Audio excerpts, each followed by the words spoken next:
अब बेटा यहाँ पे देखिए जो है वो पार वैल्यू है, अल्लाह आपका भला करे, 1000 रुपये या पार वैल्यू है, ठीक हो गया। और इश्यूएंस जो है एट पार है, ठीक हो गया। रिडेम्पशन जो है वो ले लेते हैं, अल्लाह आपका भला करे, रिडेम्पशन जो है वो भी एट पार है,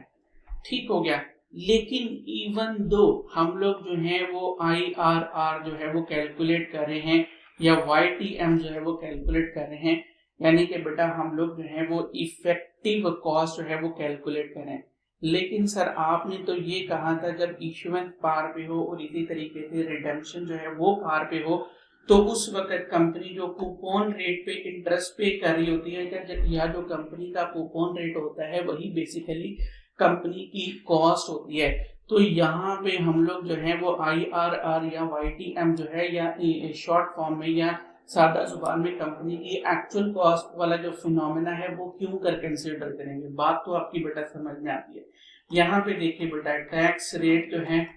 वो फॉर एग्जांपल यहाँ पे हम लोग लिख लेते हैं, अल्लाह आपका भला करे, 15% है, तो टैक्स रेट फॉर एग्जांपल 25% कर लेते हैं, 25% है, बिल्कुल ठीक हो गया बेटा। अब यहाँ पे देखिए हम बार बार जिक्र किस बात का जो है वो कर रहे थे, एक्चुअल कॉस्ट का कर रहे थे। अब हम लोग जो है वो बड़े हो गए हैं, तो अब हम लोग इस एक्चुअल कॉस्ट को जो है वो इफेक्टिव कॉस्ट कहेंगे, यानी कंपनी ने जो है वो इफेक्टिवली कितना जो है वो पे किया इस डेट के लिए। एक साल की मैं कैलकुलेट कर रहा हूँ, 1000 इंटू 15% है, ठीक हो गया जनाब, ये आ जाता है 150 आ जाता है, बिल्कुल ठीक है। Through out period for example हमारा जो मेच्योरिटी पीरियड है वो 4 साल का है, तो ये बेटा आ जाती है हमारी 600 कॉस्ट है।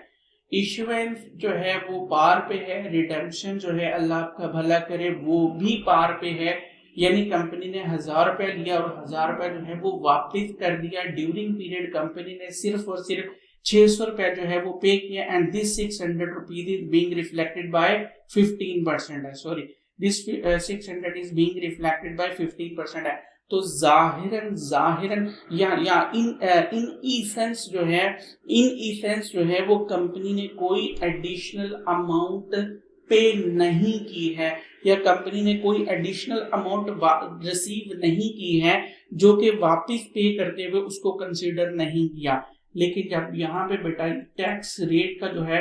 टैक्स रेट या टैक्स बेनिफिट हम लोग कंसीडर करते हैं तो कंपनी के एक्चुअल कॉस्ट जो है वो कम हो जाती है। टैक्स बेनिफिट जो है वो एट 25% है, तो टैक्स बेनिफिट 600 का इंटू 0.25 लीजिए तो और ज़रब 4 करिए। अच्छा यहाँ पे जो है वो थोड़ी सी वंस अगेन जो है नहीं, ठीक हो गया 600, तो यहाँ पे 150 माइनस करेंगे तो कंपनी की एक्चुअल कॉस्ट आ रही है बेटा 450, जो कि उसकी जाहिर कॉस्ट से जो है वो कम है। तो यहाँ पे जब एक्चुअल कॉस्ट जो है वो डिफरेंट हो जाती है अपरेंट कॉस्ट से, effective cost in terms of rupees जो है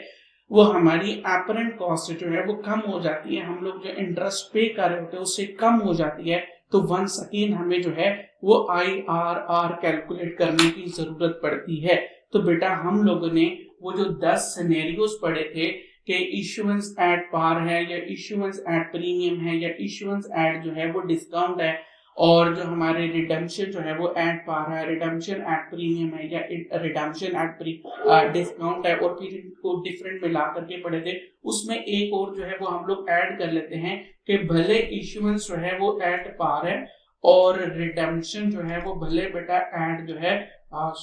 इश्यू एट जो है वो हमारी पार है,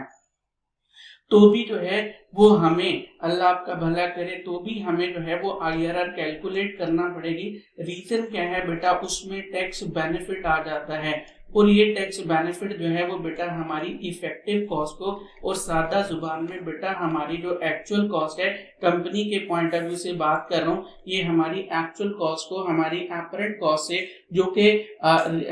कूपन रेट को जो है वो रिफ्लेक्ट करता है उससे कम कर देती है। इस वजह से हमें IRR जो है वो कैलकुलेट करना पड़ता है। और अच्छी बात है बेटा, जब एक तो जो है यहाँ से हमें इंडिकेशन मिलती है कि हमें जो है वो IRR कैलकुलेट करना है, और उस वक्त तो सोने पे सुहागा हो जाएगा जब इश्यूएंस या रिडेम्पशन जो है वो पार के अलावा हो, यानी या तो डिस्काउंट पे की गई हो तो यहाँ पे प्रीमियम पे की हो, डिस्काउंट पे की गई हो या फिर प्रीमियम पे की हो, तो वहां पे तो ओपनली जो है वो एग्जामिनर ये कह रहा है कि जनाबे वाला आपने IRR जो है वो कैलकुलेट करना है। तो अगर जाहिरन हमें ये लगता है कि इस तरह का कोई सिनेरियो नहीं है, हम लोग as it is coupon rate को उठा करके तो अपनी कॉस्ट ऑफ डेट कंसीडर कर लेते हैं, तो बेटा वो गलत होगा। और ये गलत कब होगा, जब हमें जो है वो टैक्स रेट दिया गया होगा, यानी उस वक्त हम लोग जो है वो टैक्स बेनिफिट को इग्नोर कर रहे होंगे।